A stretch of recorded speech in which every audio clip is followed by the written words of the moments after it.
Assalamualaikum warahmatullahi wabarakatuh. Di sini kami akan membahas materi pendidikan agama Islam tentang dakwah Islam dengan kearifan dan kedamaian di Nusantara. Sebelumnya, perkenalkan kami dari kelas 12 OTKP 1 dengan anggota Amalia Nurfatihah nomor absen 3, Anissa Tripuji Astuti nomor absen 5, Desti Fitriani nomor absen 11, dan Yeni Widiawati nomor absen 32. Masuknya Islam di Nusantara. Islam masuk ke Nusantara melalui dua jalur, yaitu jalur utara dan jalur selatan. Jalur utara dengan rute dari Arab, Mekah dan Madinah, Damaskus, Baghdad, Gujarat atau pantai barat India, Sri Lanka hingga Nusantara. Jalur selatan dengan rute dari Arab, Mekah dan Madinah, Yaman, Gujarat, Sri Lanka hingga Nusantara. Dalam waktu yang tidak terlalu lama, Islam telah tersebar ke seluruh pelosok kepulauan Nusantara, sehingga mayoritas bangsa di Nusantara beragama Islam. Hal itu disebabkan antara lain karena berbagai hal sebagai berikut. 1. Adanya dorongan kewajiban bagi setiap muslim atau muslimah untuk berdakwah. 2. Adanya keunggulan hati dan keuletan para juru dakwah untuk berdakwah secara terus-menerus. 3. Persyaratan untuk memasuki Islam sangat mudah. 4.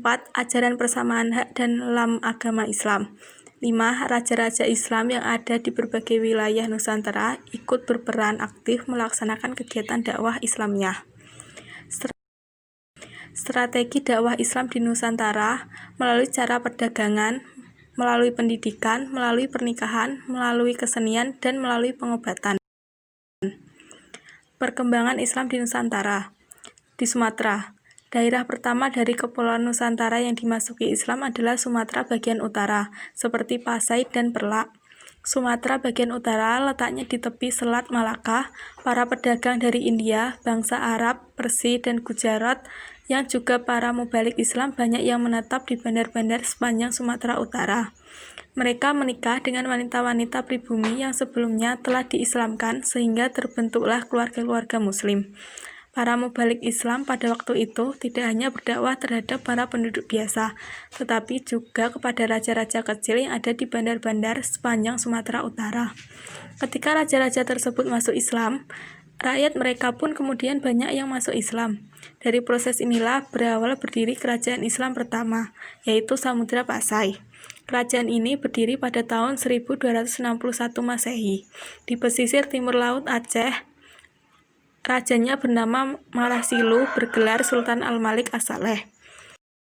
Di Jawa, makam Siti Fatimah binti Maimun di daerah Leren, Gresik, yang wafat tahun 1101 Masehi dapat dijadikan tonggak awal kedatangan Islam di Jawa. Pertengahan abad ke-13, bukti-bukti purbakala atau berita-berita asing sangat sedikit. Namun akhir abad ke-13 hingga abad berikutnya, terutama sejak Majapahit mencapai puncak kejayaan, buktinya ditemukan lebih banyak.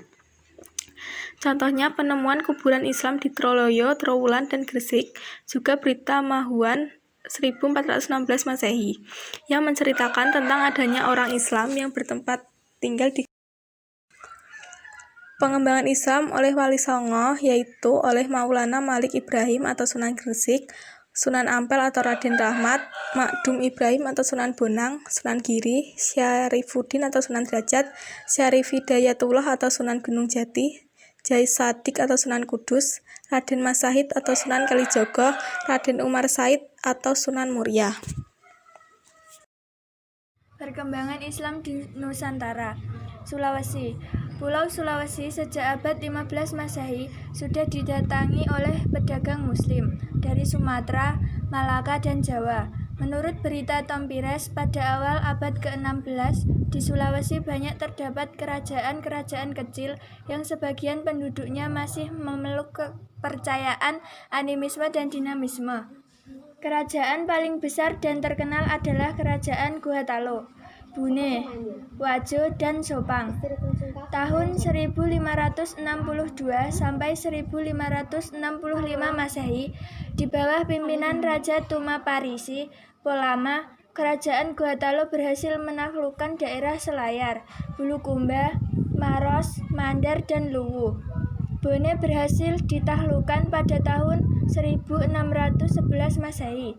Sejak saat itu, Goa menjadi pelabuhan transit yang sangat ramai yang didatangi pedagang dari berbagai daerah dan negara. Hal ini tentu saja mendatangkan keuntungan yang sangat besar, ditambah lagi banyak upeti dari daerah tahlukannya, sehingga menjadi kerajaan kaya raya dan disegani pada masanya. Perkembangan Islam di Nusantara. Kalimantan. Kalimantan merupakan pulau yang paling luas di antara pulau-pulau lain di Nusantara. Hal ini berpengaruh terhadap penyebaran Islam di pulau yang awalnya berjuluk Borneo. Menurut versi sejarah Kesultanan Sangau di Kalimantan Barat, Islam sudah dianut raja pertamanya, Sultan Abdurrahman, pada abad ke-13. Menjelang kedatangan Islam, Kerajaan Daha diperintah oleh Maharaja Sukarama. Setelah beliau meninggal, kedudukan raja digantikan oleh Pangeran Tumenggung. Hal ini menimbulkan kemelut keluarga karena Pangeran Samudra merasa lebih berhak atas tahta kerajaan. Akhirnya Pangeran Samudra dinobatkan menjadi Raja Banjar oleh para pengikut setianya yang membawahi daerah Masik, Balit, Nguhur, Kuin, dan Balitung yang terletak di hilir Sungai Nagara. Pangeran Samudra memeluk Islam setelah mengalahkan Kerajaan Daha. Berkat bantuan tentara Demak, Pangeran Tumenggung dan Kerajaan Daha dapat ditundukkan sesuai dengan perjanjian. Akhirnya, Raja Banjar Pangeran Samudra beserta segenap rakyatnya dan bergelar Sultan Suryamullah. Sultan Suryamullah memindahkan ibu kota kerajaannya dari Muarabahan ke Banjarmasin. Pada masa itu, Sultan Suryamullah berhasil menaklukkan daerah Sambas, Batanghari, Sukadana, Kota Waringin, Pambuang, Sampit, Mandawai, Sabangan, dan lain-lain. Proses penyebaran Islam di Kutai dan sekitarnya diperkirakan terjadi pada tahun 1575 Masehi. Perkembangan Islam di Nusantara. Maluku Utara dan sekitarnya. Antara tahun 400 sampai 500 Masehi, Islam telah masuk dan berkembang di Maluku, dibawa oleh pedagang dari Pasai, Malaka, dan Jawa. Raja-raja Maluku yang masuk Islam diantaranya 1. Raja Ternate, yang kemudian bergelar Sultan Mahrum dari tahun 1465 sampai 1486. 2. Raja Tidore, yang kemudian bergelar Sultan Jamaluddin. 3. Raja Jailolo, yang bergelar nama dengan Sultan Hasanuddin. 4. Raja Bacan yang masuk Islam pada tahun 1520 dan bergelar Sultan Zainal Abidin. Peran lembaga Islam dan tokoh dalam membangun Nusantara dibagi menjadi beberapa bagian, yaitu masa penjajahan, masa pembangunan, dan masa perang kemerdekaan. Peran umat Islam dalam masa penjajahan.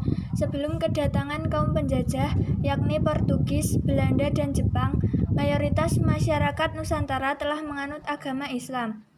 Ajaran Islam telah banyak mendatangkan perubahan. Perubahan-perubahan itu antara lain sebagai berikut. 1. Masyarakat Nusantara dibebaskan dari pemujaan berhala dan pendewaan. 2. Rasa persamaan dan rasa keadilan yang diajarkan Islam. 3. Semangat cinta tanah air dan rasa kebangsaan yang didengungkan Islam dengan semboyan Hubul Watan Minal Iman.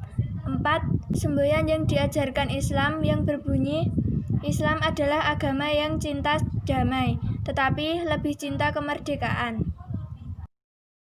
Kontribusi lembaga Islam dan tokoh ulama Islam dalam berbangsa. Perlawanan terhadap penjajah Portugis.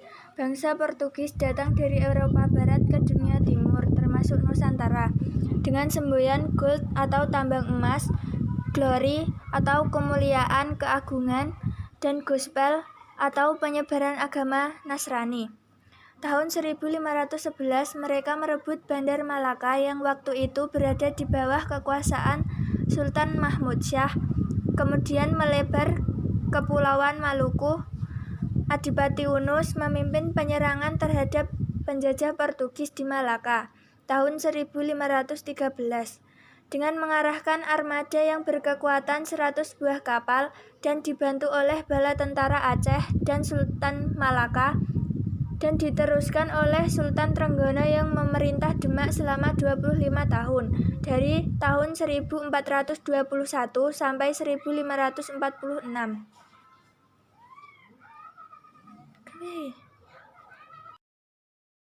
Pada tahun 1526, bala tentara Demak di bawah pimpinan Panglima Perang Fathahilah mengepung Sunda Kelapa dan terjadilah pertempuran Fathahilah dan bala tentaranya memperoleh kemenangan.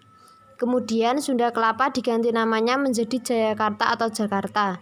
Peristiwa ini terjadi pada tanggal 22 Juni 1527 Masehi yang kemudian ditetapkan sebagai hari lahirnya kota Jakarta.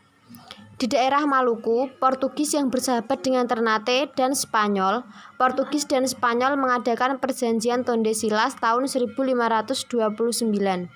Sultan Baabullah, putra Sultan Hareun, rakyat Ternate, berperang dengan gagah berani.